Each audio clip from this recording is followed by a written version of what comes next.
Mesdames et messieurs, bonjour, soyez les bienvenus pour cette nouvelle édition de votre journal de 15 heures. À la une dans l'actualité, l'Assemblée nationale a procédé aujourd'hui à la mise en place des organes permanents statuaires qui les composent et qui sont inscrits dans les stipulations des règlements internes, notamment en application des articles 5, 15 et 22, conformément aux articles au titre de 4 et 5 de la Constitution.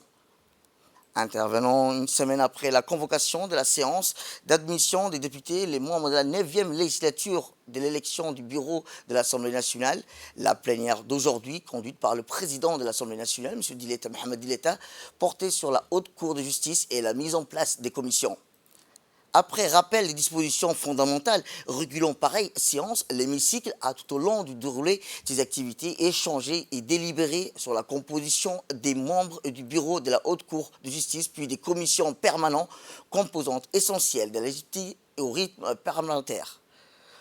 Au terme de l'agenda de cette première séance publique symbolisant la phase ultime du lancement de la 9e législature, le président de l'Assemblée nationale a adressé quelques mots de conclusion à ses pairs.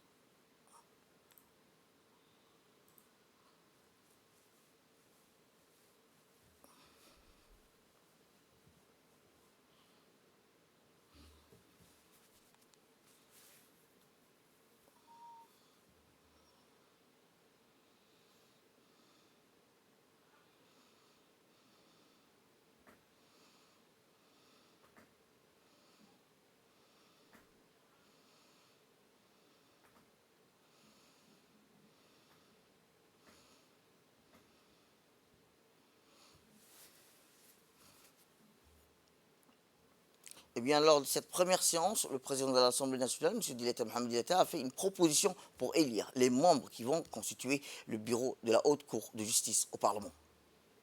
Alinéa A de notre règlement intérieur, sur ma proposition, les membres proposés sont M. Ali Abdi Farah, Ougour Kifli Ahmed, Mme Elia Ismail Guedi, Abdurrahman Mohamed Alale, Omar Ahmed Ouis, Abdikar Ebouh, Mme Safia Elmi Jibril, Ibrahim Ahmed Abdou et Abdallah Barakat Ibrahim. Je voudrais vous demander, avant de poursuivre la réunion, qui est pour? Levez les mains. Merci. Qui est contre? Qui s'abstient? La proposition est adoptée.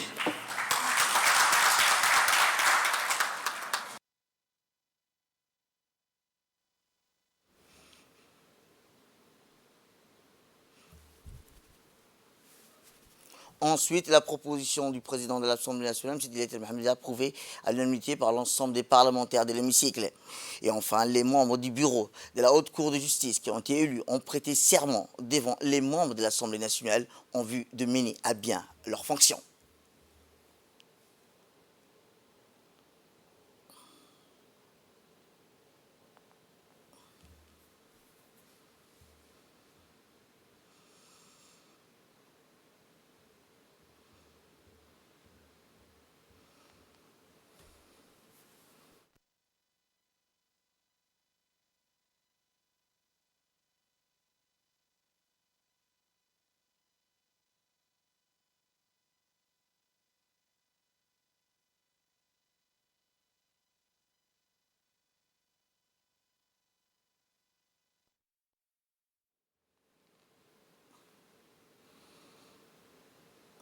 Et dans l'actualité sportive à présent, où la 3e édition du championnat régional senior de tennis de table a éteint ses lampions sur une note festive colorée dans la soirée d'hier au cours d'un somptueux dîner de gala offert par le secrétaire d'État chargé des sports, M. Hassan Mohamed Kamil, aux abords de la piscine de Sheraton. Un dîner auquel ont pris part, outre la secrétaire d'État chargée des sports, Le secrétaire d'État chargé des sports, le ministre du Commerce et du Tourisme, Mohamed Ouassama Dirie, le président de la Fédération djiboutienne de tennis de table, le président de la zone de l'Afrique de l'Est de tennis de table, plusieurs personnalités du monde sportif, ainsi que toutes les délégations participant à cette 3e édition. L'occasion fut belle pour la secrétaire générale du secrétaire d'État à la jeunesse au sport et ses collaborateurs de faire le bilan de 3 jours d'intenses et riches activités qui ont réuni la crème de la région en tennis de table. Au total, les organisateurs ont marqué leur satisfaction face à l'engouement que cette 3e édition du championnat a suscité aussi bien auprès des fédérations que du public, notant que plusieurs distinctions aux pays participants ont été décernées au cours de ce dîner de gala. Puis, une fois le repas terminé, à la dernière apparition des quelques intervenants, effectuer la transition avec DJ Hakim était toute naturelle pour une fin de soirée indéliable sur la piste de danse.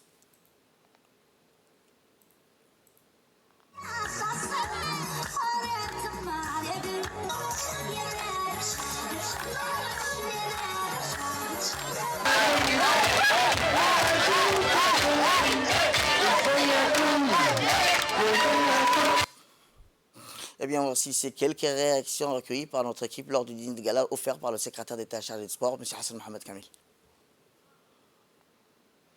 On a été très bien accueillis. Dès qu'on a le moindre problème, on peut demander à n'importe qui. On est toujours bien servi. Merci beaucoup, on est très bien. Il n'y a rien à dire, on est vraiment très bien accueillis. C'est la première fois qu'on vient à Djibouti. On trouve que toutes les personnes qui sont venues nous voir étaient vraiment très accueillantes et vraiment très soucieuses de savoir, voulaient notre bien en fait. Donc on retient ça aujourd'hui, nous à Djibouti. Vraiment la façon dont les personnes d'ici sont très accueillantes, très souriantes, comment ils nous chouchoutent quand on est à l'hôtel, les conditions sont très bien, on veille à ce qu'on ait tout et c'est vraiment super, les personnes de l'hôtel sont super gentilles. Après moi, ce que je retiendrai de la compétition, je suis vraiment contente d'être ici pour une première expérience avec Madagascar, aussi avec mon confrère Antoine et Fabio. C'est notre première expérience avec l'équipe nationale de Madagascar. Donc on est très fiers de porter les couleurs de Madagascar et pour l'instant très contente d'avoir pu coacher les garçons avec leur médaille d'or, d'avoir pu les encourager. Vraiment, c'est un honneur. Ça fait vraiment plaisir d'avoir une équipe jeune, dynamique. Et pour ma part, très contente d'avoir gagné le quart de finale et j'ai hâte de voir comment ça va se passer demain. On va essayer de chercher l'or et puis voilà, on est super contents. Il y a une très belle organisation, donc que ce soit au niveau des navettes pour nous amener à la salle, pour nous ramener, le repas, etc. C'était très bien organisé. Puis on a été très bien logés aussi. L'hôtel est très bien, donc franchement c'était vraiment bien. Et après en termes de défis, on savait en soi qu'on partait dans les favoris, donc on devait faire en sorte de maintenir cette première place. Et c'est ce qu'on a fait, on a une très bonne ambiance d'équipe et c'est très positif. Voilà. Bonjour tout le monde, je m'appelle Osenali Oumeani, on est en présence de l'équipe nationale de l'île Maurice. Il y a mes partenaires Rukaya Kinou, Pratna Jalim et Zayan Sheikh Hossein ici. Alors c'est notre première fois à Djibouti, on est très contents, vous êtes très accueillants, on s'est bien attaché à vous. Notre parcours c'est en par équipe. En par équipe, on a décroché l'or. On est très très fiers parce que c'est ça qu'on appelle une équipe. L'année dernière, on avait perdu en finale contre l'Éthiopie. Maintenant, on a pris notre revanche. On a battu l'Éthiopie en demi-finale et on a battu l'Ouganda en finale 3-1. Donc on est très heureuses. Voilà. Tournoi. Autre actualité dans ces 15 heures, c'est aussi le Palais du Peuple qui a abrité ce matin un atelier national de validation du rapport d'étude de faisabilité du futur Centre national d'intervention d'urgence en cas de pollution marine à Djibouti. Faisant d'une pierre deux coups, ce fut aussi l'occasion ultime pour une formation sur le déversement maritime d'hydrocarbures. Cet atelier, qui doit durer jusqu'au 16 mars prochain, a regroupé tous les cadres du ministère de l'Environnement, mais aussi les hauts cadres du ministère de l'Équipement, des gardes-côtes, de la Marine nationale et ceux de la Direction des affaires maritimes. En effet, ce centre national d'intervention d'urgence en cas de pollution marine sera une pierre angulaire de la politique nationale de lutte contre la pollution marine. Il s'agit là, pour cette seconde formation, d'acquérir et démontrer un niveau de compétence et de compréhension du processus d'altération dans le milieu marin, mettre en œuvre un nettoyage efficace du littoral en utilisant différentes techniques d'intervention sélectionnées, l'équipement approprié et participer aux équipes d'intervention en cas de déversement d'hydrocarbures sur place. Eh bien, il convient de noter qu'aujourd'hui, il vient de rappeler que la pollution qui provient des navires, du changement climatique, des émissions dans l'atmosphère, les déchets plastiques et autres déchets marins sont en danger pour la biodiversité en milieu marin. Cette journée où plusieurs discours ont été lors du jour où le directeur technique de l'organisation régionale pour la préservation de l'environnement de la mer Rouge de l'océan Indien, M. Mohamed Ahmed, a prononcé un discours dans lequel il a expliqué ce qu'est la PERSGA et le code fondamental de cette entité. D'Aden. Ces États membres sont l'Arabie Saoudite, Djibouti, le Soudan, l'Égypte, la Jordanie, la Somalie et le Yémen. Le rôle fondamental de la PERSGA est de coordonner les efforts de ces États membres en vue d'assurer une meilleure préservation de l'environnement marin et côtier. Et afin d'y arriver, PERSGA exécute un éventail de programmes spécialisés et des projets mis en œuvre à l'échelle nationale et régionale en partenariat avec les organisations internationales concernées pour protéger l'environnement marin et côtier de la mer Rouge et du golfe d'Aden. Aussi, consciente de l'urgence d'installer un centre national anti-pollution sur son territoire, Djibouti a sollicité l'appui de notre organisation régionale, PERSGA, pour soutenir la préparation d'une étude de faisabilité pour installer ce futur centre dont les conclusions vous seront présentées aujourd'hui. PERSGA est donc pleinement engagé à travailler avec ses États membres, notamment Djibouti, qui en est un membre très actif, et ses partenaires pour aider à la mise en œuvre des réglementations mondiales afin de garantir une utilisation durable de notre région, la mer Rouge et le golfe d'Aden, par le transport maritime. Autre actualité dans ce 15 heures, c'est aussi l'Académie de police Idriss Farah Amane, 6 à Nagad, a abrité aujourd'hui la cérémonie de fin d'une formation théorique et pratique du maintien de l'ordre dispensé aux agents de la garde-côte. Cette cérémonie a vu la participation du colonel Waes Omar Bourré, commandant de la garde-côte, du directeur de la sécurité publique de la police nationale, le colonel Omar Hassan, du directeur de l'Académie de police de Nagad, le lieutenant-colonel Omar Youssouf Omar. D'une durée de 3 mois, les agents de la garde-côte ont été formés sur plusieurs volets, tels que la gestion des foules, l'usage d'armes en maintien de l'ordre, la libération des locaux publics, accompagnée parfois de prises d'otages ou encore l'enlèvement des barricades. Cette formation visait à préparer les gardes-côtes à ces différentes situations en vue d'y faire face avec professionnalisme et efficace. La cérémonie a débuté avec la démonstration des acquis formés au sein de l'Académie par les officiers de la police nationale. Les gardes-côtes ont tenu à mettre en évidence les pratiques du maintien de l'ordre lors d'une manifestation hostile. Eh bien, après les démonstrations des acquis, le directeur de l'Académie de police, le lieutenant-colonel Omar Youssouf, a conduit les officiers dans l'amphithéâtre de l'APUFA pour la remise des certificats de fin de formation. Et dans son discours, le directeur de l'Académie a fait une brève présentation des formations théoriques et pratiques offertes par les officiers de la police nationale aux agents de la garde-côte. Par la suite, la cérémonie s'est poursuivie par la remise des diplômes aux agents de la garde-côte et les échanges des cadeaux.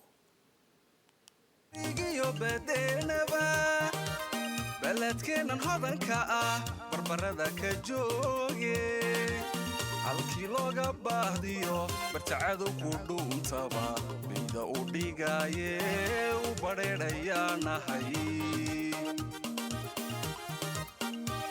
baalaha xuduudiyo bartamaha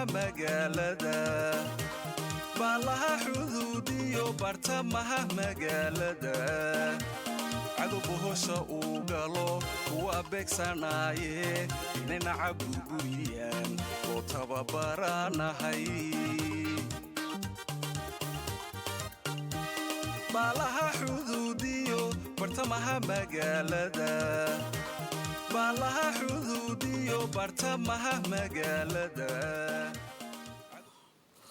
Le commandant de la garde-côte, le colonel Waes Omar Bourré, a tenu à remercier la police nationale pour cette collaboration et il a rappelé la nécessité de cette formation en maintien de l'ordre. Écoutons-le. Je suis honoré de prendre part la parole ce matin à l'occasion de la fin des formations sur le maintien de l'ordre dont ont bénéficié les membres du groupe d'intervention polyvalente de la garde-côte djiboutienne. Cette formation est d'une importance capitale pour notre personnel et pour la sécurité de nos chers pays. Les membres des groupes d'intervention polyvalente de la garde-côte sont souvent confrontés à des situations dangereuses lors de leur mission. Et la formation qu'ils ont reçue leur permettra de faire face à ces situations avec professionnalisme et efficacité. La garde-côte djiboutienne est très fière d'avoir et de soutenir la mission de la police nationale, ses activités de maintien de l'ordre, et nous croyons fermement que notre collaboration étroite est essentielle pour la sécurité de notre cher pays. Et de nos concitoyens, nous sommes très heureux de pouvoir apporter notre contribution dans ce domaine qui est vital et important pour notre pays. Je tiens à remercier le directeur général de la police nationale, colonel Abdelrahman Ali Kahin, ainsi que son adjoint directeur, colonel Omar Hassan, et le directeur de l'académie, qui n'a pas essayé de donner toutes les facilités d'avoir cette formation, et l'ensemble des membres de cette institution, qui de près ou de loin ont contribué au succès de cette formation.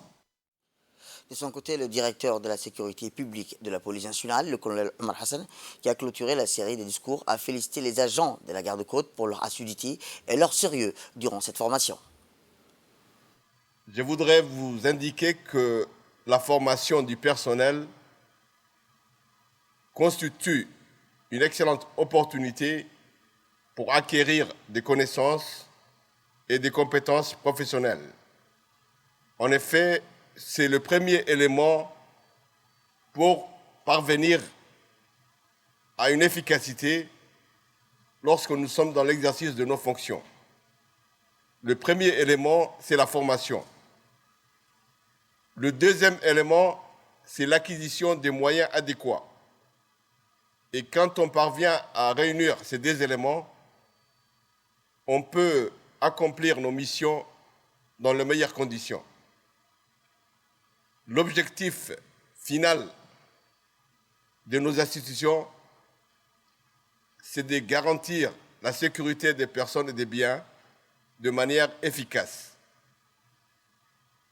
Donc, quand on parvient à réunir la formation et l'acquisition des moyens, nous pouvons atteindre l'objectif recherché. Je voudrais saluer la présence et la formation obtenue par les gardes-côtes. En effet, c'est la police nationale et les gardes-côtes sont deux institutions qui travaillent ensemble sur le terrain.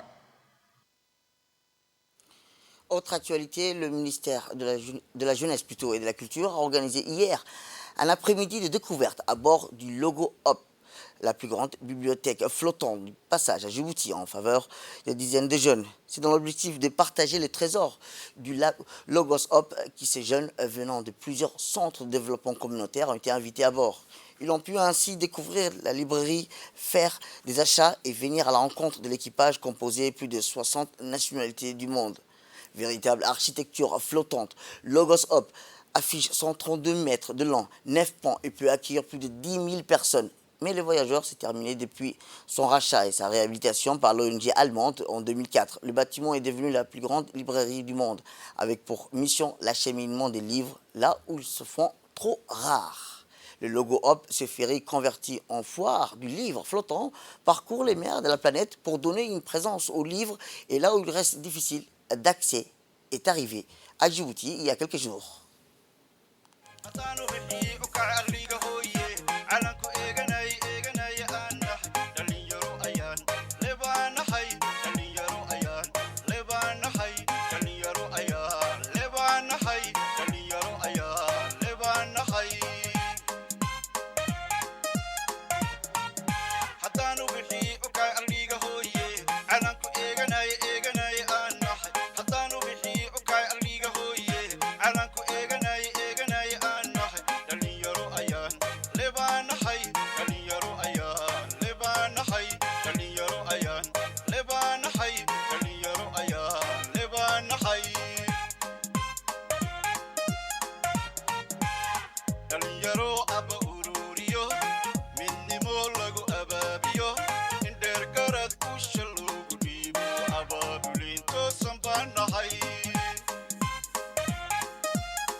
Écoutons ces quelques réactions recueillies par notre équipe qui était à bord du ferry.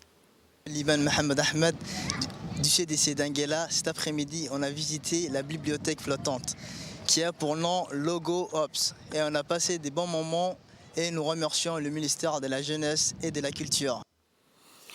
Et dans l'actualité internationale, des pluies et des vents violents ont balayé hier plusieurs provinces du centre de Mozambique que le cyclone Freddy a touché pour la deuxième fois en 2 semaines.